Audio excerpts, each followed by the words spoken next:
Hello, everyone. Hello, Mel Fly. You were first up today. And Jim, I saw you there. Thank you for joining me. Thank everyone for joining me. I was speaking today with an English friend of mine, and I discovered a new type of listener. Somebody who listens to, because the story is very familiar to him, he said, and he likes to listen to fall asleep to these familiar sounds. England, Sherlock Holmes. So we have people who listen because they want some friendship and companionship, people who listen because they like the story, people who listen to sit with me by the fire, people who listen in foreign countries to learn the language. Anybody who listens is very welcome. Another friend of mine, Hunter, was saying she would like to actually have the book in front of her and read along. Well, you can do that too. You can go to Project Gutenberg, Gutenberg, on the internet. I think it's projectgutenberg.org, and they have all of the public domain books there, and just type in The Hound of the Baskervilles, and you'll be able to find this and listen along. Today, we're at Chapter 3. We're still at the house on Baker Street, the flat, I suppose. But what happened in the last chapter is Dr. Mortimer told Holmes and Watson about the superstition of the Hound of the Baskervilles. He told them also how Charles Baskerville had died, and he ended the chapter with telling them that when he was looking around the body, he saw some footprints. Footprints of a man or a woman? Asked Holmes. Mr. Holmes, they were the footprints of a gigantic hound.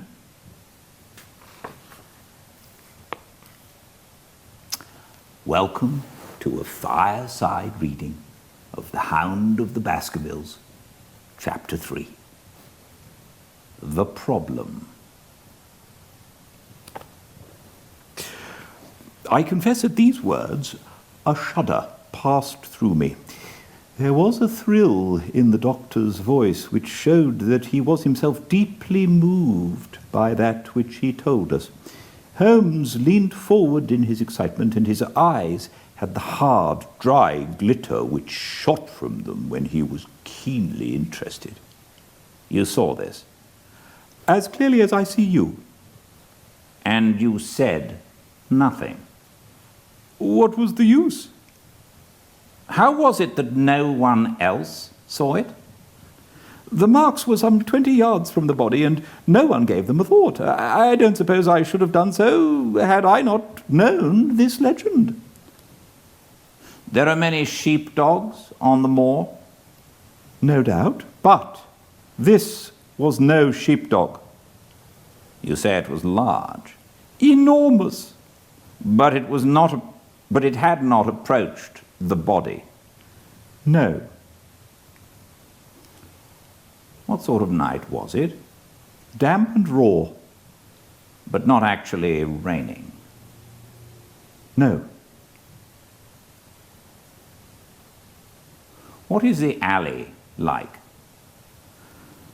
There are 2 lines of old yew hedge, 12 feet high and impenetrable. The walk in the center is about 8 feet across. Is there anything between the hedges and the walk? Yes, there is a strip of grass about 6 feet broad on either side. I understand that the yew hedge is penetrated at one point by a gate. Yes, the wicket gate which leads on to the moor. Is there any other opening? None. So that to reach the yew alley, one either has to come down it from the house or else to enter it by the moor gate. There is an exit through a summer house at the far end. Had Sir Charles reached this? No, he lay about 50 yards from it. Now tell me, Dr. Mortimer, and this is important, the marks which you saw were on the path and not on the grass. No marks could show on the grass. Were they on the same side of the path as the moor gate? Yes, they were on the edge of the path on the same side as the moor gate. You interest me exceedingly. Another point. Was the wicket gate closed? Closed and padlocked. How high was it? About 4 feet high. Then anyone could have got over it. Yes. And what marks did you see by the wicket gate? None in particular. Good heavens! Did no one examine? Yes, I examined myself and found nothing. It was all very confused. Sir Charles had evidently stood there for 5 or 10 minutes. How do you know that? Because the ash had twice dropped from his cigar. Excellent! This is a colleague, Watson, after our own heart. But the marks? He had left his own marks all over that small patch of gravel. I could discern no others. Sherlock Holmes struck his hand against his knee with an impatient gesture. If I had only been there, he cried. It is evidently a case of extraordinary interest and one which presented immense opportunities to the scientific expert. That gravel page upon which I might have read so much has been long ere this smudged by the rain and defaced by the clogs of curious pleasance. Dr. Mortimer, to think that you should not have called me in. You have indeed much to answer for. I could not call you in, Mr. Holmes, without disclosing these facts to the world, and I have already given my reasons for not wishing to do so. Besides, why do you hesitate? There is a realm in which the most acute and most experienced of detectives is helpless. You mean that the thing is supernatural? I did not positively say so. No, but you evidently think it.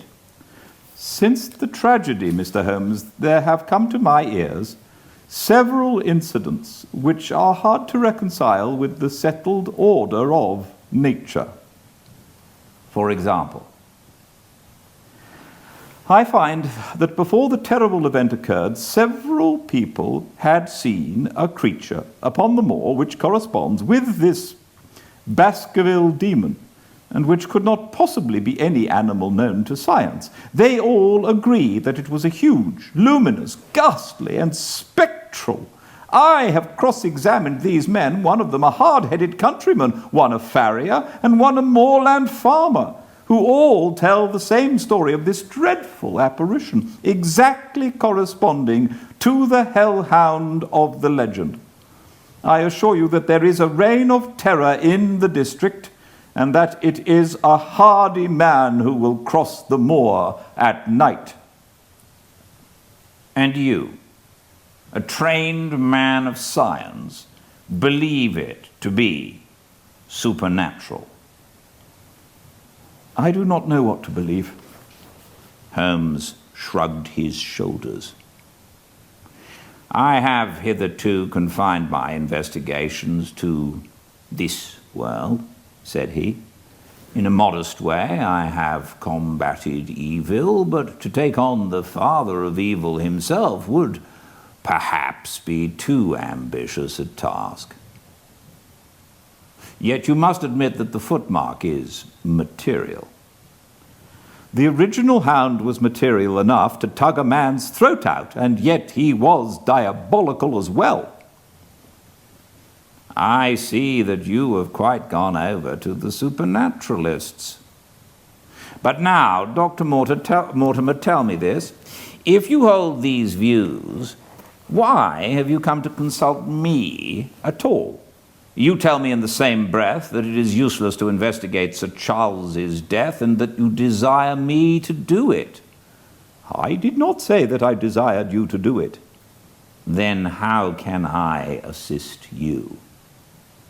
By advising me as to what I should do with Sir Henry Baskerville, who arrives at Waterloo Station, Dr. Mortimer looked at his watch, in exactly 1 hour and a quarter. He being the heir? Yes. On the death of Sir Charles, we inquired for this young gentleman and found that he had been farming in Canada. From the accounts which have reached us, he is an excellent fellow in every way. I speak not as a medical man, but as a trustee and executor of Sir Charles's will. There is no other claimant, I presume? None. The only other kinsman whom we have been able to trace was Roger Baskerville, the youngest of 3 brothers, of whom poor Sir Charles was the elder. The second brother, who died young, is the father of this lad, Henry. The third, Roger, was the black sheep of the family. He came of the old masterful Baskerville strain, and was the very image, they tell me, of the family picture of old Hugo. He made England too hot to hold him, fled to Central America, and died there in 1876 of yellow fever. Henry is the last of the Baskervilles. In 1 hour and 5 minutes, I meet him at Waterloo Station. I have had a wire that he arrived at Southampton this morning. Now, Mr. Holmes, what would you advise me to do with him? Why should he not go to the home of his fathers? It seems natural, does it not? And yet, consider that every Baskerville who goes there meets with an evil fate. I feel sure that if Sir Charles could have spoken with me before his death, he would have warned me against bringing this, the last of the old race and the heir to great wealth, to that deadly place. And yet it cannot be denied that the prosperity of the whole poor, bleak countryside depends upon his presence. All the good work which has been done by Sir Charles will crash to the ground if there is no tenant of the hall. I fear lest I should be swayed too much by my own obvious interest in the matter, and that is why I bring the case before you and ask for your advice. Holmes considered for a little time. Put into plain words, the matter is this, he said. In your opinion, there is a diabolical agency which makes Dartmoor an unsafe abode for a Baskerville. That is your opinion.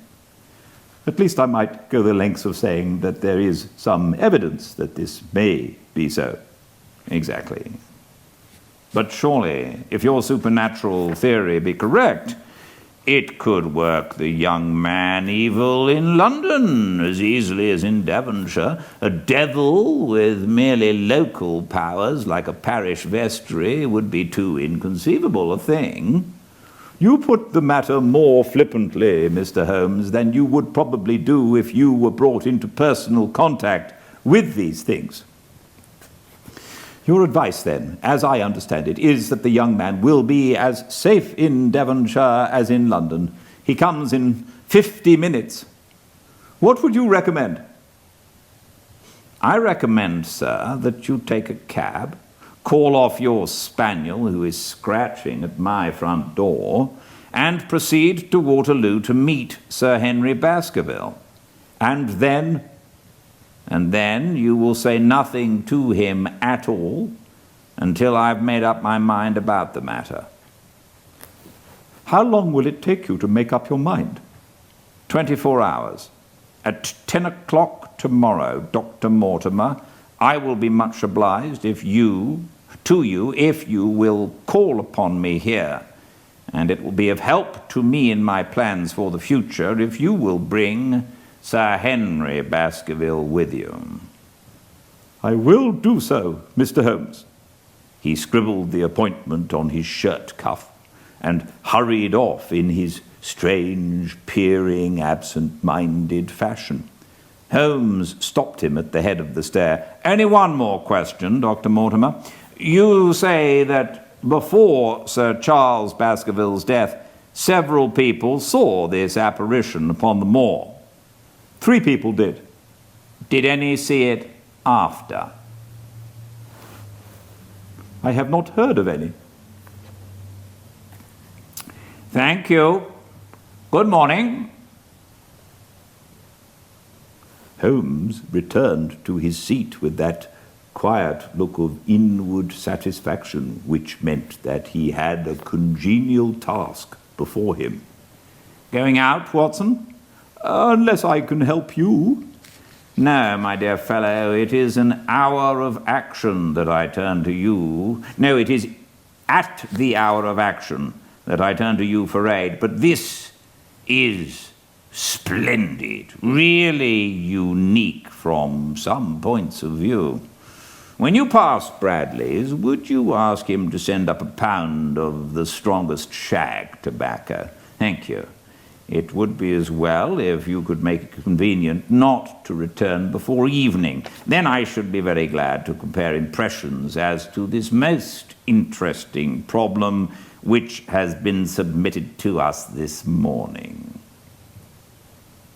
I knew that seclusion and solitude were very necessary for my friend in those hours of intense mental concentration, during which he weighed every particle of evidence, constructed alternative theories, balanced one against the other, and made up his mind as to which points were essential and which immaterial.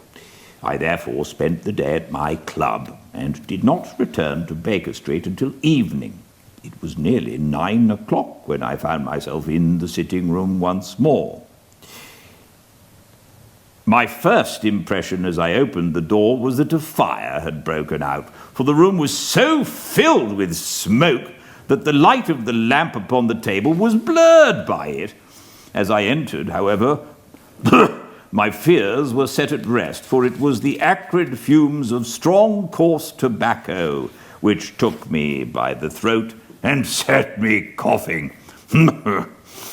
Through the haze I had a vague vision of Holmes in his dressing gown, coiled up in an armchair with his black clay pipe between his lips. Several rolls of paper lay around him. "Caught cold, Watson?" said he. "No, it's this poisonous atmosphere." "I suppose it is pretty thick, now that you mention it." "Thick! It is intolerable." "Open the window, then. You have been at your club all day, I perceive." "My dear Holmes." "Am I right?" "Certainly, but how—" He laughed at my bewildered expression. "There is a delightful freshness about you, Watson, which makes it a pleasure to exercise any small powers which I possess at your expense. A gentleman goes forth on a showery and miry day. He returns immaculate in the evening with the gloss still on his hat and his boots. He has been a fixture, therefore, all day. He is not a man with intimate friends. Where, then, could he have been? Is it not obvious?" "Well, it is rather obvious." "The world is full of obvious things which nobody by any chance ever observes. Where do you think that I have been?" "A fixture also." "On the contrary, I have been to Devonshire." "In spirit?" "Exactly.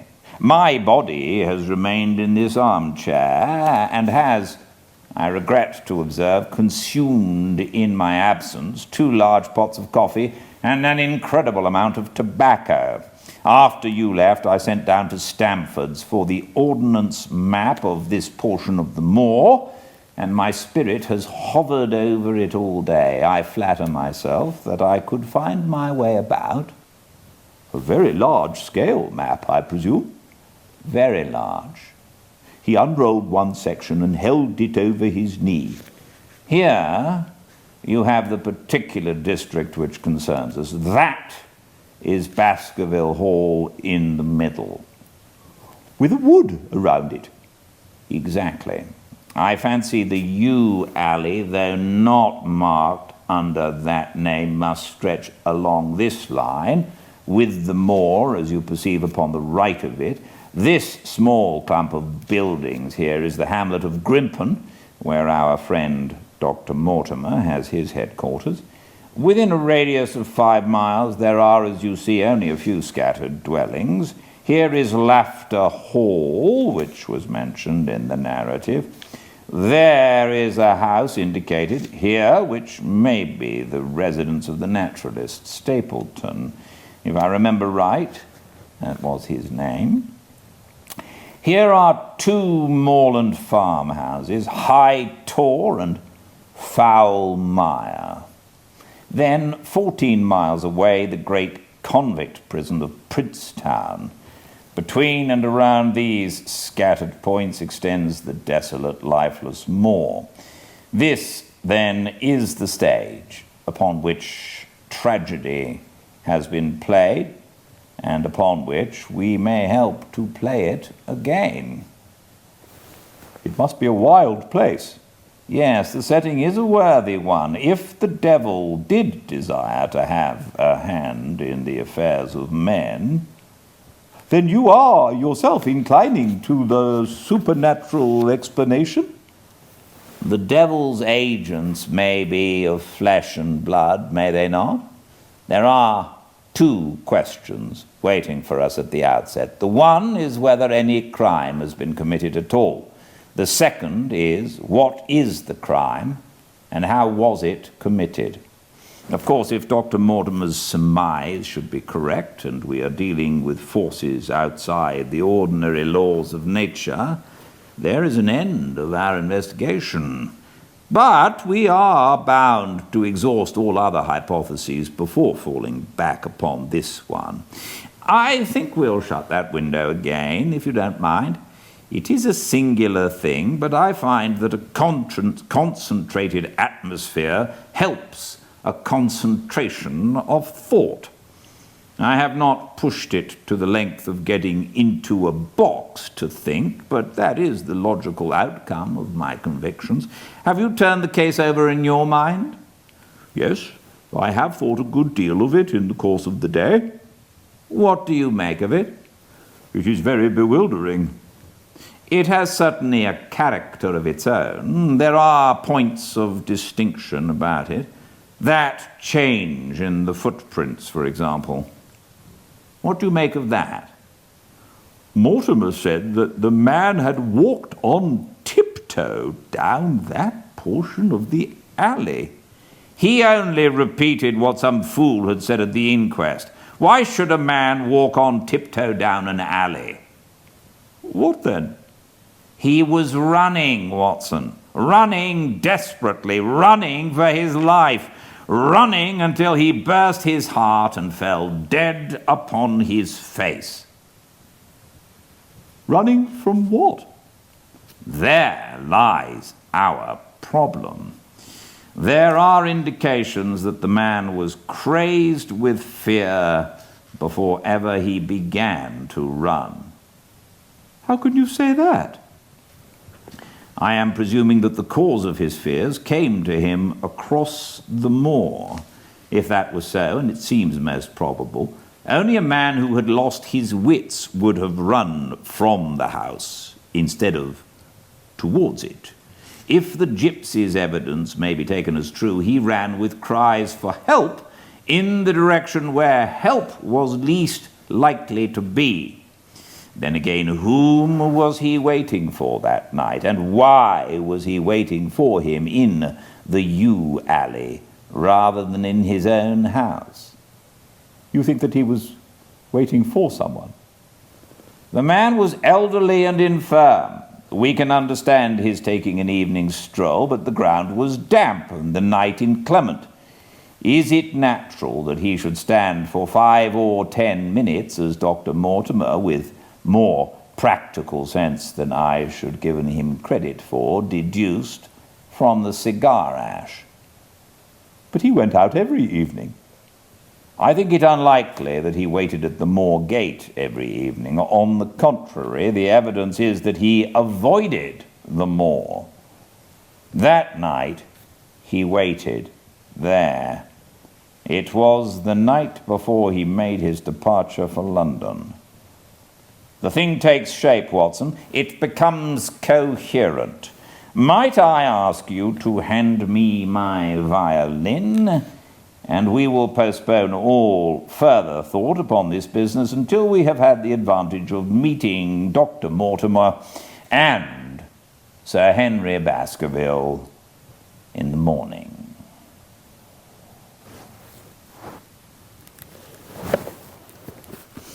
Thank you so much for joining me.